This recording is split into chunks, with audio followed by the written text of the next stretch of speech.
Crash Course Instrumentation, Episode 4, Electric Potential and Voltage. Welcome back to Crash Course Instrumentation. In today's episode, we're diving into hot electric potential and voltage.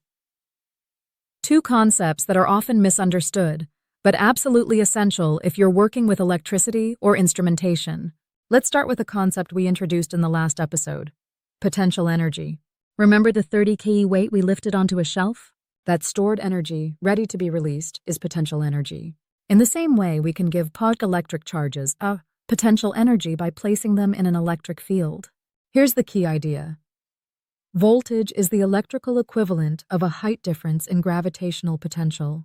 It's a measure of how much potential energy a unit of electric charge would gain or lose as it moves between 2 points.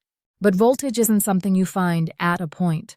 It's always measured between 2 points. Just like distance is between 2 locations, voltage is a difference in electric potential between 2 spots in a circuit. Let's break that down with a simple analogy. Imagine 2 metal plates, one positively charged and one negatively charged. Between them is an electric field. Now put a positive electric charge in that field. It will experience a force pulling it toward the negative plate, just like gravity pulling a weight down. Moving the charge from one plate to the other releases energy that can be used to do work in a circuit. So when we talk about a CMOS battery being 12 volts, what we really mean is that there's a 12-volt difference in electric potential between the 2 terminals. The positive terminal is 12 volts higher in electric potential than the negative terminal. That difference creates the motivation, or pressure if you will, for charges to move through the circuit.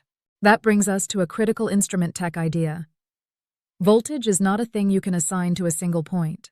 And just like you can't measure a height without a reference point, you can't measure a voltage unless you're comparing 2 locations.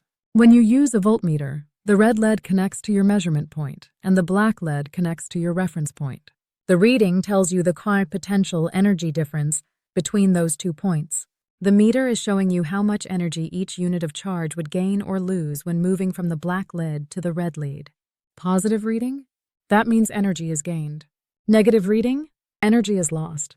Let's flip that back to something practical. Imagine current flowing through a resistor.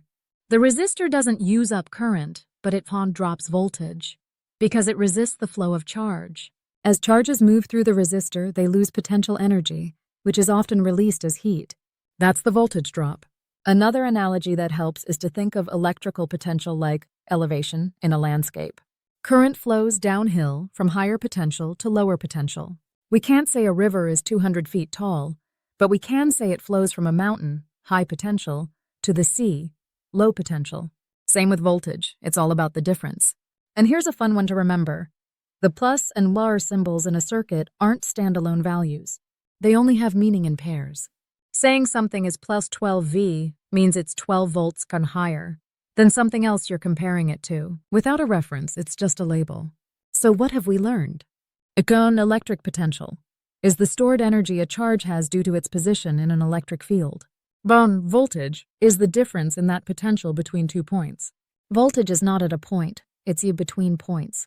A voltmeter compares 2 locations and tells you how much energy per unit charge is gained or lost. Voltage drops happen when energy is used, like across a resistor. These principles are fundamental in understanding how circuits function, and they're what allow us to measure, control, and troubleshoot with confidence. Thanks for watching Crash Course Instrumentation. In our next episode, we'll explore how resistance and current come into play and complete the picture of how energy flows through a circuit. Don't forget to like, subscribe, and keep those questions coming. We're here to break down every concept until it clicks. See you next time.